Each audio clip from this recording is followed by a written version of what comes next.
El 1 de mayo de 1886 se iniciaron en Estados Unidos intensos reclamos por la jornada de 8 horas. Días más tarde, un enfrentamiento con la policía en la ciudad de Chicago dejó varios muertos y heridos, por los que fueron condenados a muerte 5 trabajadores. Los denominados mártires de Chicago cobraron tal notoriedad que en 1890 se comenzó a conmemorar el 1 de mayo alrededor del mundo como símbolo de la lucha obrera.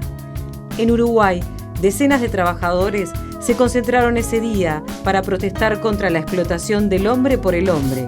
Iniciaban así una tradición de mucho arraigo en el país que luego sería declarada por ley Fiesta Nacional del Trabajo. A partir de la década de 1890, se fueron formando sociedades de resistencia, animadas por militantes anarquistas y en menor medida socialistas. Además, grupos católicos promovieron la formación de uniones gremiales. Y si bien cada uno de estos 3 sectores intentó unificar las distintas agrupaciones, fue con la Federación Obrera Regional Uruguaya de Extracción Anarquista que los sindicatos existentes se organizaron en una central de trabajadores en 1905. Pero el proceso general de unificación sindical llevaría medio siglo más. Desde fines de los años 30, el desarrollo industrial y el nacimiento de una nueva clase obrera propiciaron el crecimiento de un pujante y heterogéneo sindicalismo en nuestro país. En 1943 se instauraron los consejos de salarios, que reconocieron la negociación entre empresarios y trabajadores con la participación del gobierno como la base tripartita para regular las relaciones laborales.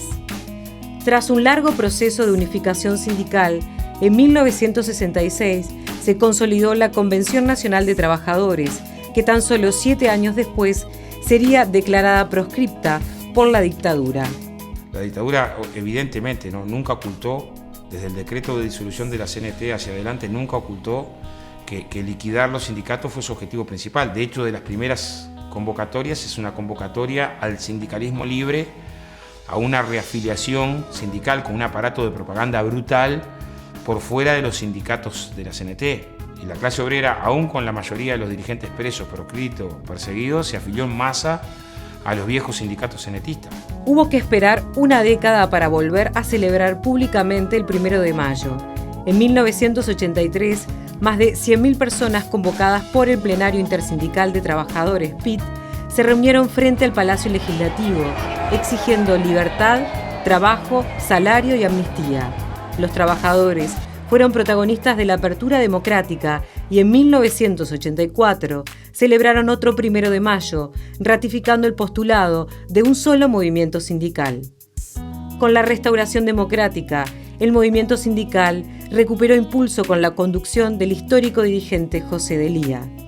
Luego de tantos años de dictadura, restablecer el diálogo en este país y más con los sindicatos y empresarios no era una tarea fácil. Y se logró, y se convocaron los consejos de salarios y se convocó a la negociación colectiva. En 1990, el presidente Luis Alberto Lacalle resolvió discontinuar los consejos de salarios. Recién, en 2005, con el gobierno de Tabaré Vázquez, se volvieron a instalar. La medida del expresidente Lacalle afectó la fortaleza de los sindicatos, que a lo largo de la década de los 90 fueron perdiendo afiliados y capacidad de movilización. ¿Por qué el neoliberalismo de la década del 90 no quería los consejos de salario? Porque había que negociar, porque ahí mandaba el mercado y no mandaba el Estado. Y bueno, esto trajo consecuencias para el ambiente sociolaboral, consecuencias muy negativas. Recientemente, una nueva conquista del movimiento obrero suscitó una gran controversia en el panorama político nacional: la Ley de Responsabilidad Penal Empresarial.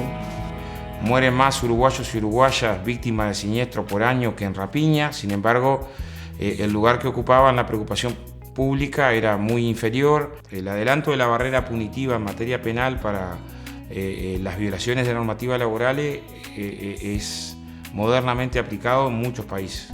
Y en cada país en el que se aplicó el adelantar la barrera punitiva ha reforzado desde el punto de vista sociológico que no se menosprecie el cumplimiento de norma y prevención, y ha contribuido a disminuir la cifra de siniestralidad.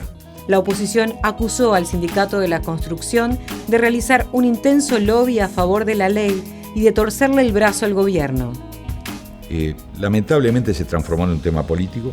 Lamentablemente todo el transcurso de intentar mejorar la ley, cosa que podría haber sido razonable, abortó y se terminó votando bajo una presión extraordinaria. En el Uruguay no es una cosa habitual, una ley que en nuestra opinión no va a dar resultado. Cuando tú tenés un acuerdo cerrado en diputados, de la forma en que más o menos expresé, y va al Senado, y los senadores del partido de gobierno entienden de 16-14 que así arrancó este negocio, en que hay que generar alguna modificación, que no eran modificaciones de fondo, eran algunas modificaciones de forma, pero también eran algunas modificaciones que le daban un poco más de certeza a la ley en su aplicabilidad.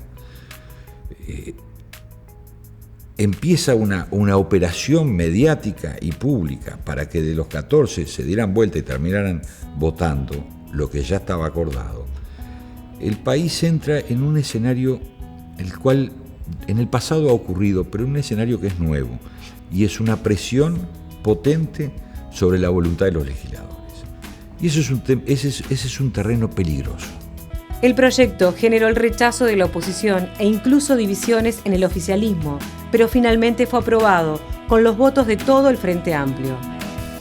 Nos da una enorme alegría que hayamos construido una norma más rigurosa a los efectos de que tengamos un cumplimiento mayor. Ojalá no se tenga que usar nunca la norma porque lo que genere sea una cultura de prevención más fuerte y el triunfo definitivo va a estar cuando la siniestralidad se retroceda. Con más de 100 años de historia, este 1 de mayo encuentra al movimiento sindical uruguayo en un periodo récord de afiliación, consciente del valor de la unidad, pero con el desafío de articular diferencias internas cada vez más visibles.